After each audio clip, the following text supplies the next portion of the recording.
Passport size ছবি তৈরি করার জন্য এখন আর আপনার স্টুডিওতে যাওয়ার প্রয়োজন নেই। ঘরে বসে আপনার প্রফেশনাল পাসপোর্ট সাইজ ছবিটি আপনি হ্যান্ডসেট মোবাইল দিয়ে তৈরি করে ফেলতে পারবেন। চলুন সেটি দেখিয়ে দিচ্ছি। তার আগে আপনি আমার এই ভিডিওটি শেয়ার করে আপনার প্রোফাইলের টাইমলাইনে রেখে দেবেন, পরবর্তীতে অবশ্যই কাজে দিবে। প্রথমে আপনি গুগলে ঢুকবেন, গুগলে সার্চ বারে গিয়ে সার্চ দেবেন কাটআউট প্রো।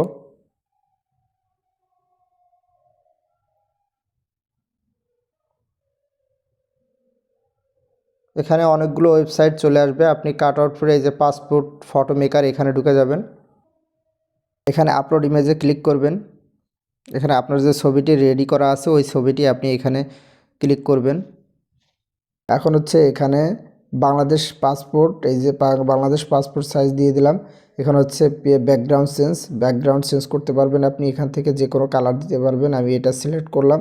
তারপর আপনি ড্রেস চেঞ্জ করতে পারবেন, আপনার ইচ্ছা মতো আপনি ড্রেস চেঞ্জ করতে পারবেন। যে কোনো অনলাইন প্ল্যাটফর্মে আপনারা এইসব ছবি ব্যবহার করতে পারবেন। একদম ক্রিস্টাল ক্লিয়ার।